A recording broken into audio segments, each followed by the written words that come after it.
dengan bangsa lain. Sebagian dari kita ada yang merasa minder ketika berhadapan dengan bangsa lain, menganggap kalau bangsa lain lebih hebat, lebih baik, lebih maju, lebih sejahtera, lebih superior, dan lebih segala-galanya. Sehingga pada tahun 1090-an, sebagian generasi muda kita bergaya hidup mengikuti cara hidup dan kultur bangsa barat. Di era 2000-an muncul generasi yang lain. Generasi dengan gaya hidup yang condong ke gaya hidup dan budaya K-pop Korea.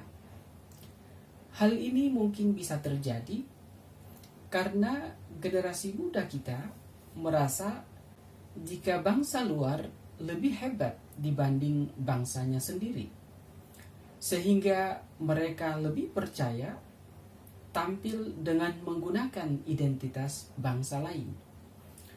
Ironisnya, hal ini kemudian menjalar pada permasalahan ekonomi.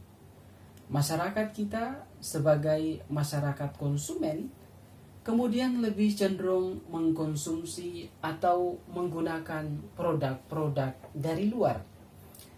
Sebuah riset yang dilakukan di 10 perguruan tinggi terkemuka di salah satu kota besar di Indonesia menghasilkan kesimpulan kalau sebahagian besar para responden lebih cenderung menggunakan produk-produk luar negeri.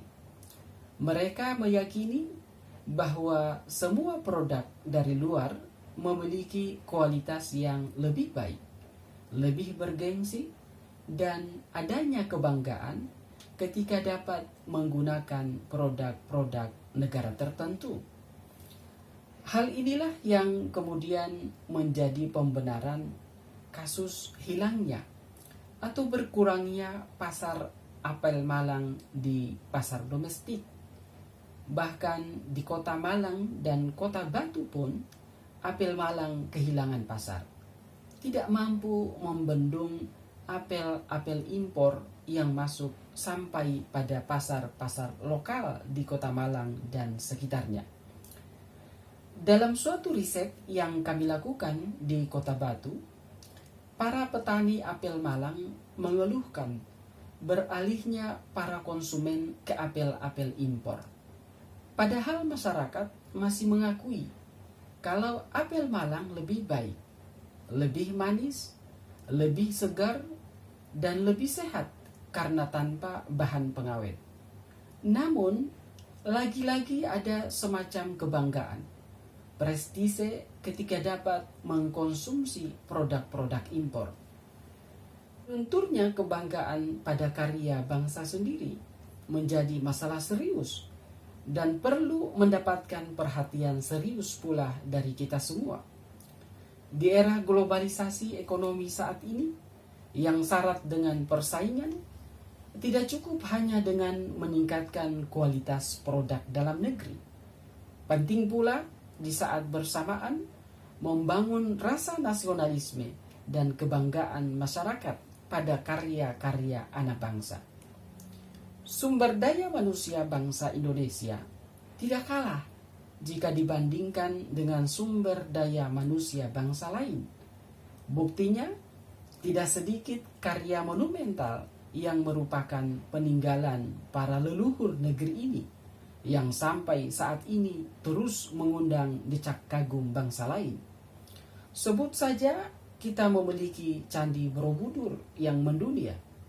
Kita memiliki Candi Prambanan dengan arsitekturnya yang unik. Kita memiliki Istana Maimun yang megah.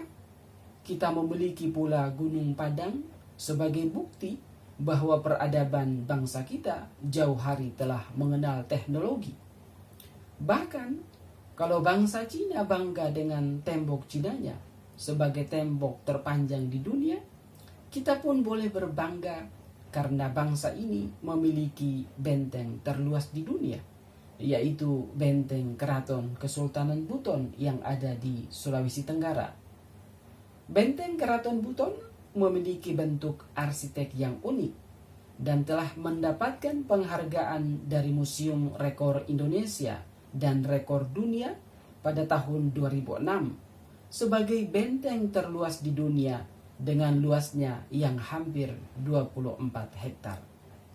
Beberapa karya di atas semakin meyakinkan kita bahwa bangsa ini adalah bangsa yang besar, bangsa yang memiliki sumber daya manusia yang luar biasa, yang telah banyak meninggalkan karya-karya besarnya.